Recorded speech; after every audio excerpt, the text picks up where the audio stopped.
Good afternoon, everybody. Big Mike back here with you once again. Welcome back to Big Mike Talks, where today I'm going to be covering my recap of not only Impact Wrestling Turning Point, but WWE Crown Jewel. And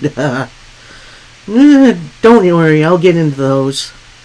So just sit back, relax, and let's get into this one.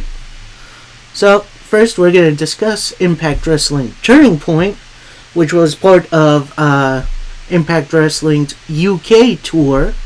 So this was filmed the previous Friday, and it released the Friday afterwards. So, nice little, it was pretty much a house show.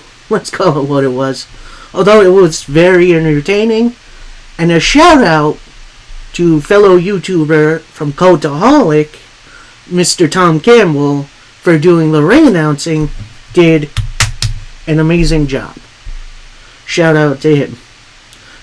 So, we're going to start out with a tag team match player as Subculture. That's Mark Andrews and Flash Morgan Webster are taking on a bit of a Franken team, but a Franken team that works. It's Josh Alexander and Eric Young. Now, reason I say this works is that back in the day, Eric Young was a part of a team, Team Canada, if you remember. That was Bobby Roode, Petey Williams, A1, and lo and behold, head coach Scott D'Amore. Of course, that was when they were really popular. They did exist before then in the World X Cup, which I'm not going to go into that much detail. So, Eric Young teaming with a fellow Canadian does make sense. So, maybe this is the start of a new Team Canada. Maybe they could involve Speedball Mike Bailey in the group. I wouldn't mind it. Yeah, this match was a lot of fun. Subculture doing their usual,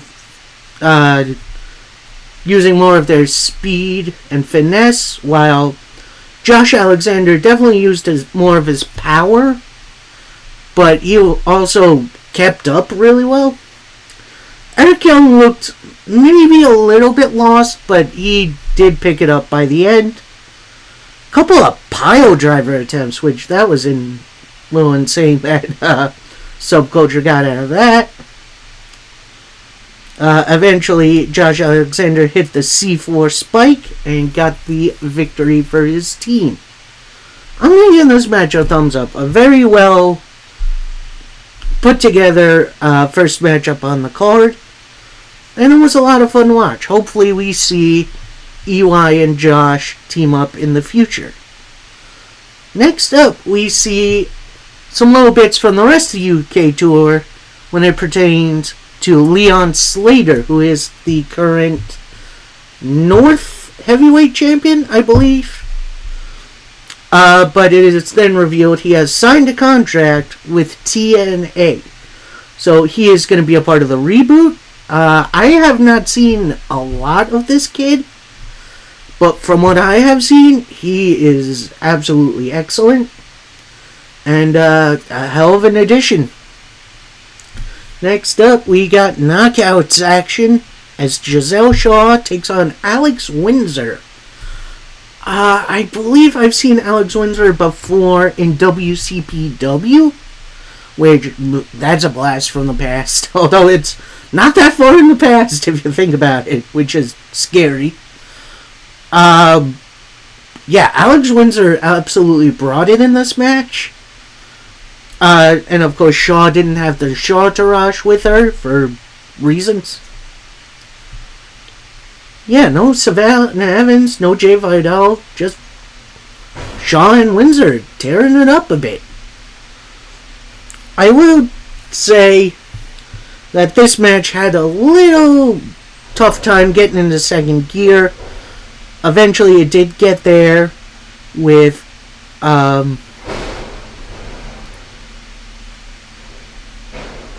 Shaw hitting the denouement for the win. I love the pronunciation of that.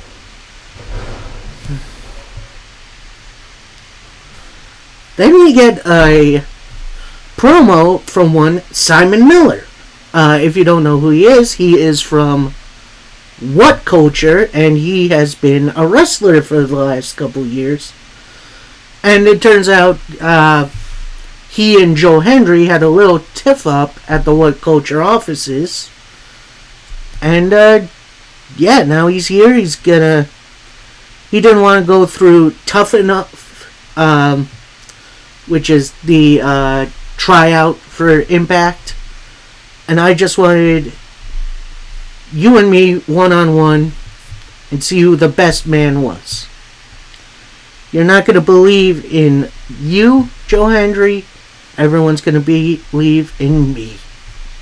So, nice little promo to cap off Simon Miller's introduction to Impact Wrestling.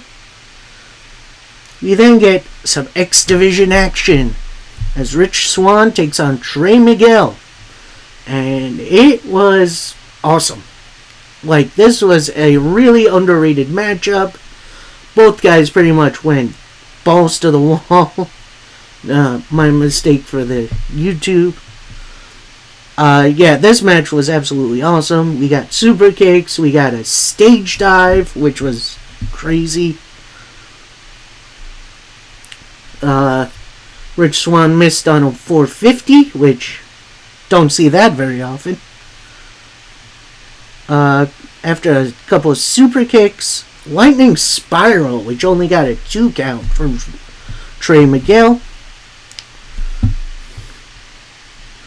Trey then with a cutter off the second rope into a 450. No, that was Rich Swann. So your winner, Rich Swann. Definitely an interesting little bout. Although it did appear that Trey Miguel got his arm up before the count of 3. So maybe we see a rematch somewhere down the line. I guess we shall see. We then get a promo from Subculture's Danny Luna. She has been the manager for Subculture since their debut in Impact. And she's taking on Jordynne Grace tonight. She pretty much says, look, I'm done being compared to Grace. Obviously, I'm not Grace. I'm the one and only Danny Luna. Which, honestly, that's a very cool promo. We then go right to that match as Jordynne Grace, the Juggernaut, takes on Danny Luna. And this was a textbook definition of a house fight. Like, they went right at each other, hitting big move after big move, power bombs, big elbow strikes. Luna tried for the Luna landing, but that got blocked. Grace with the Vertebreaker, which that was absolutely insane. Luna blocked the Juggernaut driver. Tried for the Luna landing, but that got blocked. Grace with the Juggernaut driver for the big win. As she has her Call Your Shot Gauntlet match win. And her cashing in at Hard to Kill, which that's going to be interesting. Next up, we got Joe Hendry taking on Simon Miller. Before the bell rings, Miller attacks Joe Hendry, then picks up a microphone and says, oh, you want some fun and games? I got some games for you. Live ups and downs. And before he can get into it, Joe Hendry hits a big old clothesline on Simon Miller, and ding ding ding, match is on. And Simon Miller really brought it out in his debut Impact match. This was a lot of fun to watch. Some little mistakes, but I'm gonna give him a pass. And after a couple shoulder tackles, big old brainbuster right into the standing ovation for the win for Joe Hendry. We then get a look at the gut check winners in a little vignette. I think the there were two winners. There was a male and a female. The male, I believe, was named Danny G or something like that. And the woman was Haley Hamrin, I believe. It's something like that. Welcome to the roster. I'm sure I'll learn your names if I phone along. I'm sorry. We then go right into a tag team match playa as Frankie Kazarian teams up with Chris Sabin to take on Moose and Brian Myers. Obviously, this Kazarian spot was supposed to be Alex Shelley, but he got hurt in a match beforehand, so he decided to keep himself ready for Hard to Kill. And honestly, this match was pretty dang good. X Division guys really brought it with their speed. Moose just outpowering everybody. And Myers just being an annoying little twat. Although he looked really good in this match too. And like I said, Moose pretty much dominating the smaller guys for a bit. At one point, everyone gets in the match and they just start fighting.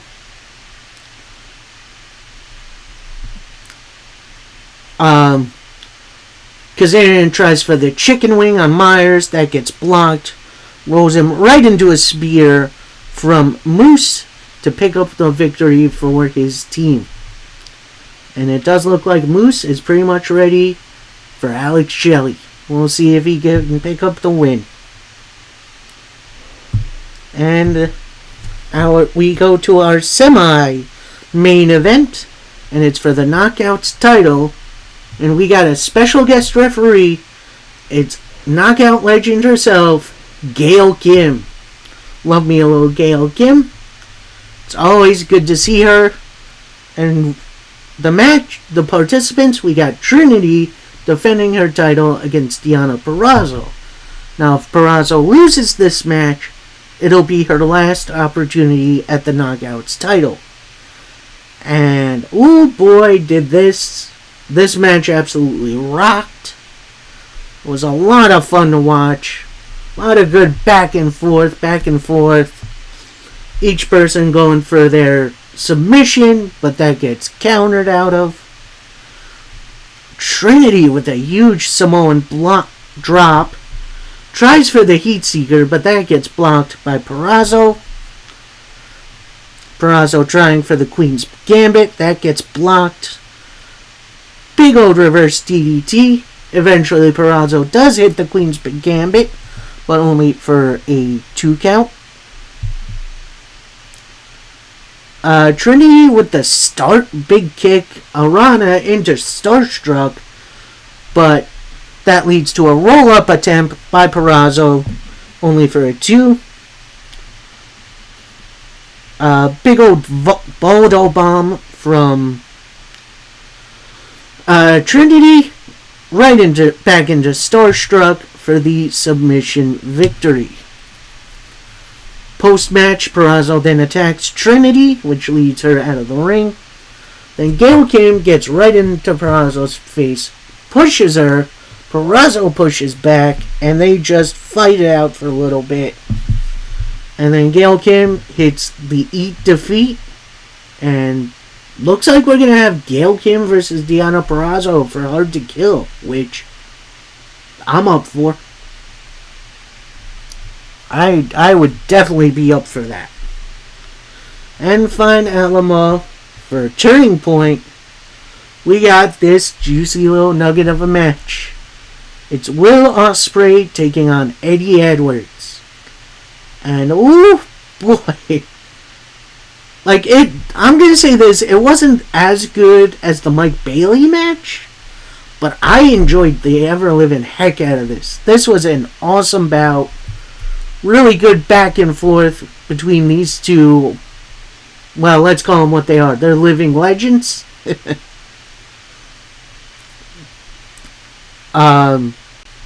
Freaking Ospreay pulling out the phenomenal forearm and the Styles Clash. Eventually right into the Hidden Blade and the Stormbreaker. to pick up the victory.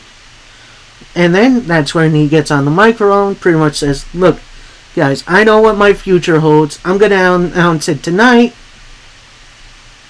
My kitchen's all done.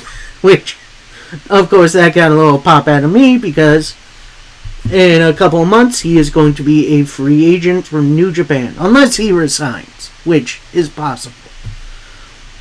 So, obviously, we definitely don't know his immediate future. But he does say, look, I grew up a TNA kid. I was inspired to wrestle by the three-way at Unbreakable. That was with AJ Styles, Samoa Joe, and Christopher Daniels. And yeah, I'm definitely a TNA kid. And I hope there's people in this audience who become TNA kids. Nice little way to put over the company. I hope we see Ospreay in Impact / TNA going forward, because honestly, he's awesome. He's gonna kill it wherever he ends up. Alright, that was Turning Point. A very, very entertaining show. We now move on to WWE Crown Jewel in Riyadh, Saudi Arabia. And I'm just going to give my PSA right now. I know what this is. This is some major sports washing by the Saudi government. And I do not condone it. And I do not condone pretty much everything else that's happening over there.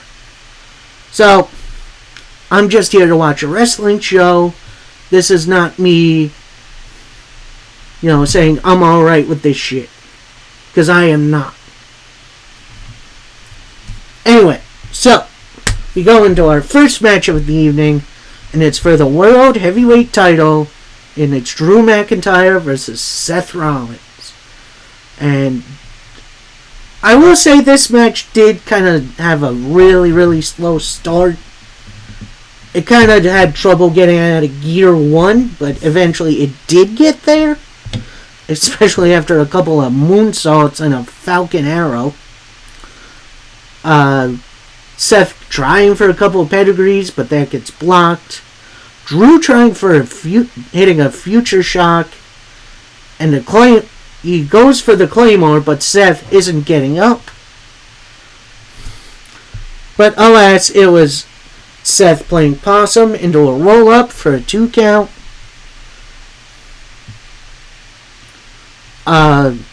Drew with the big old Glasgow kiss. Seth eventually getting the pedigree, only for a 2 count. Seth going for the stomp, but that gets caught into a couple of big old suplexes. Seth Rollins missing the Phoenix Splash, right into a Claymore. Seth with a super kick. Both men are down. They eventually get back up. Drew McIntyre misses with the Claymore. Seth with the pedigree and the stomp to pick up the win. Then, post-match, out comes Damian Priest. He has the Money in the Bank briefcase. He has a ref with him. He gives it to the ref. Says, yeah, I'm ready. I'm ready to go. Ref takes it. Looks like he's going to give it to the timekeeper. Then someone in a hoodie smacks Damian Priest in the back. Takes the case. And who is it revealed to be? It's Sami Zayn. Now, I understand. This is part of the Sami defending WWE against Judgment Day story, where he's stopping them from winning titles, or any more titles.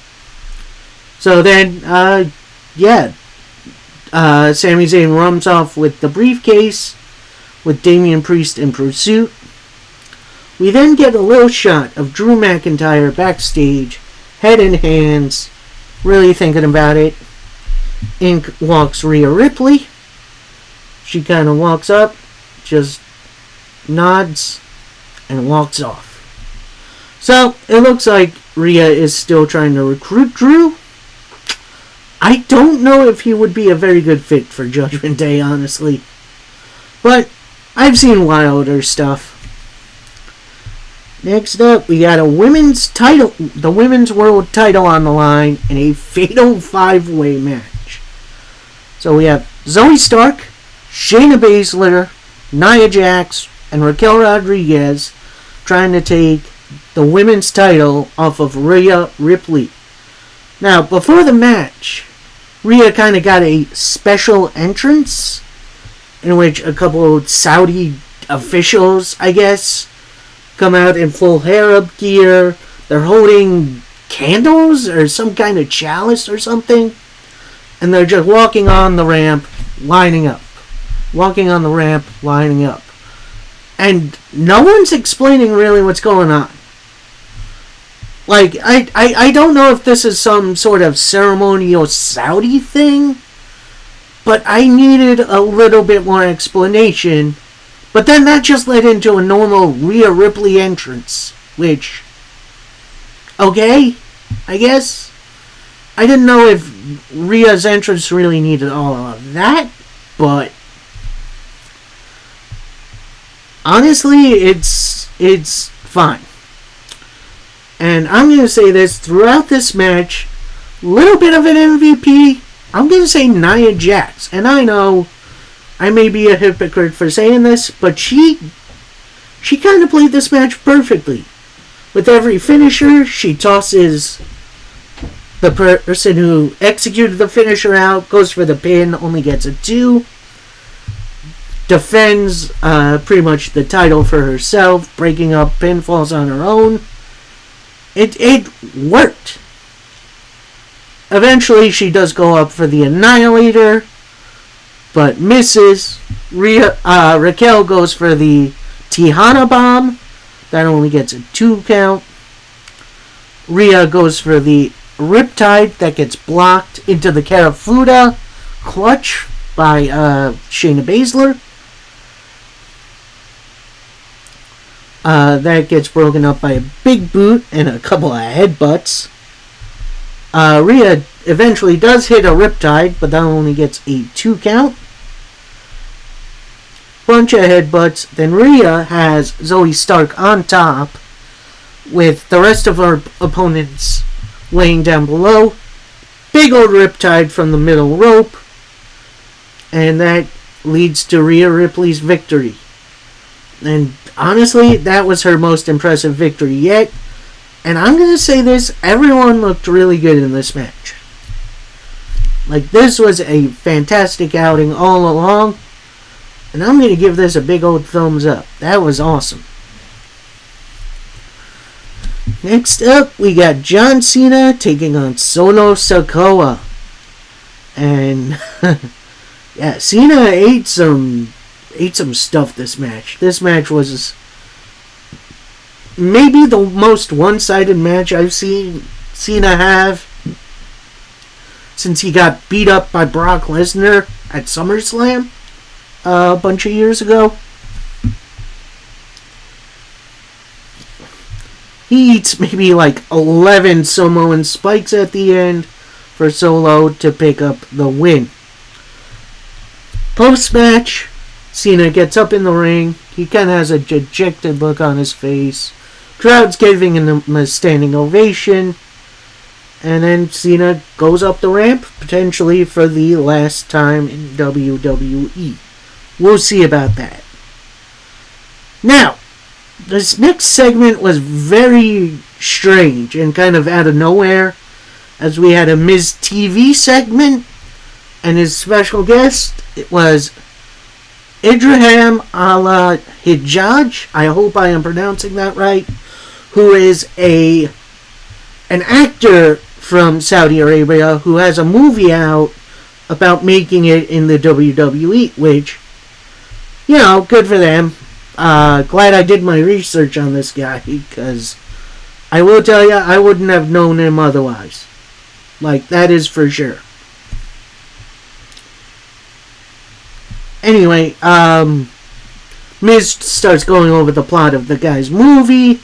Then out comes Grayson Waller, who pretty much says, look, Ali, it's obvious it's not your fault. They don't know who you are. But it's not your fault you're on Miz TV instead of being on the actual hottest talk show in WWE, the Grayson Waller Effect. He then gets some stagehands to change up the set. They start talking for a minute. Miz and him have a little back and forth. And then Miz with just the biggest boot in the world, skull-crushing finale. And then a impressive big kick by Josh, which then leads to a people's elbow, kind of. Weird segment, but it kind of worked. Although I am still not buying face Miz. That is not going to work. Anyway, interesting little segment to break up. Give us fans some time to take in certain matches and get a breather. Next up, we got the United States title match as Logan Paul takes on Rey Mysterio. And I'm going to say this, while the match itself wasn't bad, it wasn't as good as I thought it could be. Like, Logan Paul is like a fish to water with wrestling, and Rey Mysterio is going to be one of the best of all time. But they felt off the entire match. Especially when Rey Mysterio goes for a moonsault. Looked like he was going to land right on his head. Logan Paul catches him and then gives him a power slam, which, nice heads up, Logan Paul. That's something else. Near the end of the match, one of Logan Paul's buddies or aides or whoever the heck he is takes out some brass knuckles, gives it to Logan. He then gets stopped by Santos Escobar, takes the brass knuckles, puts them on the ring apron, chases the aide out. Then Logan Paul puts on the knuckles, knockout punch for the 1, 2, 3, and your winner and new United States champion, Logan Paul. I'm kind of okay with this. Like, I know Logan Paul isn't the most liked guy in the universe, and I definitely agree.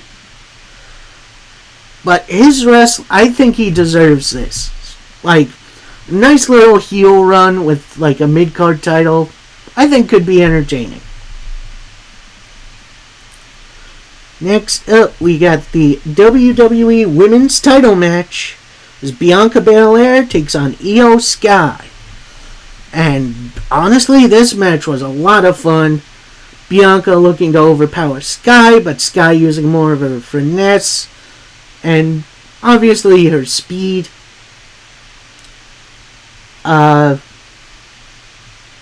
At one point near the end, Bianca goes for a glam slam, but Bayley shows up on the apron. Bianca then hits Bayley with a big old elbow strike. Io then with a clothesline over the top rope and a scary looking suicide dive.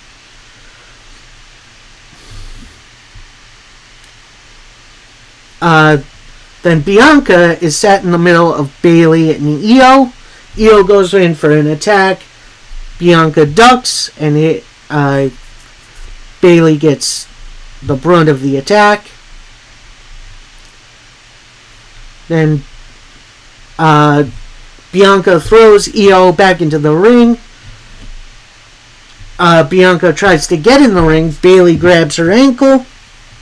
And that leads to a nasty looking drop kick from Io for a 2 count.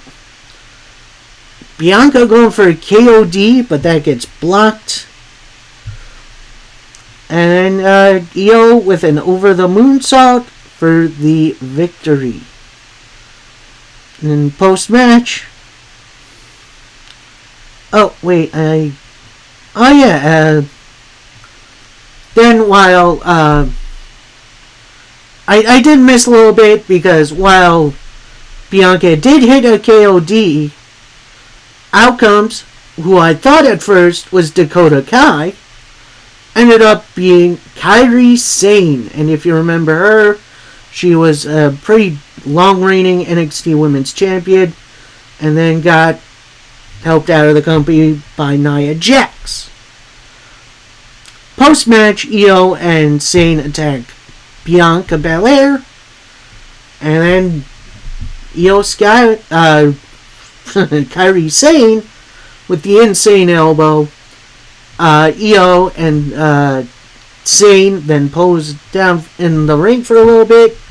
Then they cut to Bayley, who is just as shocked as we are. So it does look like Io is going to be building her own group in WWE, which, great idea. And then it also adds to the drama between Io and Bayley, considering we don't know the status of them, really. So, definitely a good match, and it's a really, really good return. Next up, we got Cody Rhodes taking on Damian Priest in what was more of a sprint match than an actual... Like, they went at it right off the bat. Big move after big move. Each man trying to hit their finisher early. Which, that was insane. Priest with a Ranger's Edge attempts. That gets blocked. Tries for the Reckoning, which is his Priest's own version of the Crossroads. Again, getting blocked. Cody with the Crossroads. Now, of course, comes Finn Balor. Distracting the ref, JD McDonough goes after Cody, but Cody fights him off. South of Evan only gets a 2 count. Down to the ring comes Dom Mysterio with a steel chair. Before he can get into the ring, Jey Uso with a super kick to Dom holding the chair and, Balor and McDonough. Jey then chases them all off with said chair. And that goes back into the ring. Cody is distracted by this. Priest with the roll-up, only for a 2 count. We get a Cody cutter. We get a bionic elbow, a la Dusty Rhodes, the American Dream. Priest tries with a body slam. That gets blocked. Cody with the Crossroads 3 times in a row to pick up the victory. Now, I am still 100% behind Cody Rhodes. We need to give him a better rival to feud with, because right now this isn't it. Maybe we'll see him go after the Intercontinental title at least. Like, let's give Cody something interesting to do.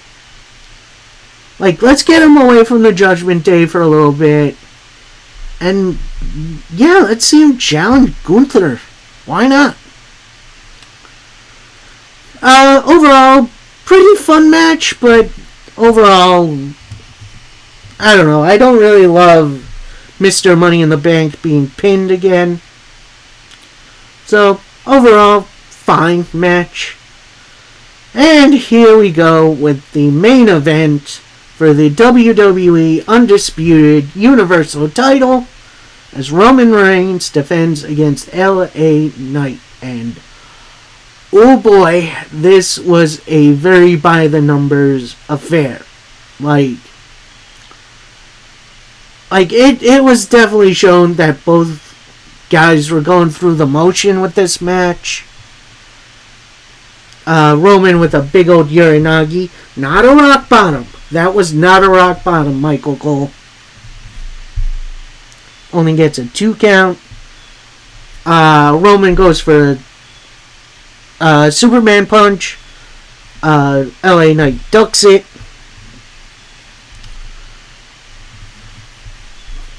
Roman with a couple of spears, but that gets kicked out of.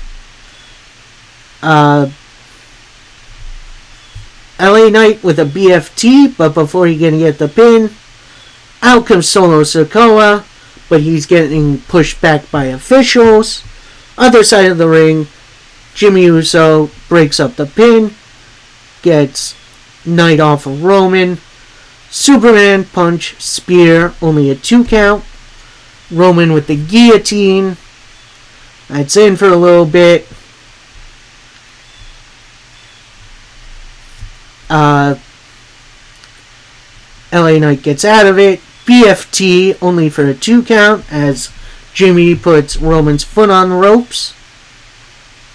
Knight then goes after Jimmy for a little bit. Throws him into the announce table. Gets into it with Roman for a little bit. Gets hit into the ring post. Jimmy with a try at a super kick, but that gets caught. And Knight suplexes Jimmy through the table. Roman then with a big spear through the guardrail. Back in the ring. And one more spear. And that will do it.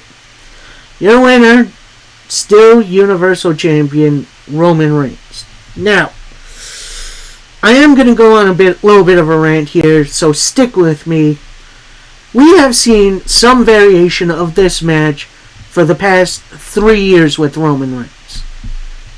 And which is weird because he's not on TV often. He's usually just here for the pay-per-views. In which I understand. You want to build up your guy. You want to make him feel special. I'm kind of done with Roman's reign. Like, it's getting to the level of Jinder Mahal level bad. And you remember how fucking repetitive that was. It was like, Jinder in trouble. The Singh brothers interfere. And, he hits the Colossus for the win. It's getting to the level of that. And I do hope... I hope we don't need another year of this. I really don't need another year of this. Roman Reigns does not need to get to Hulk Hogan's title run. We don't need that.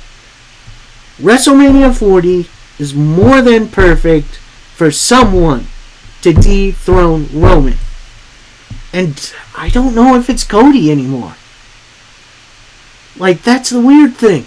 I want it to be Cody, but I'm not sure if he's the one to do it. So, anyway, that's my only real complaint for Crown Jewel. Overall, the wrestling was really good.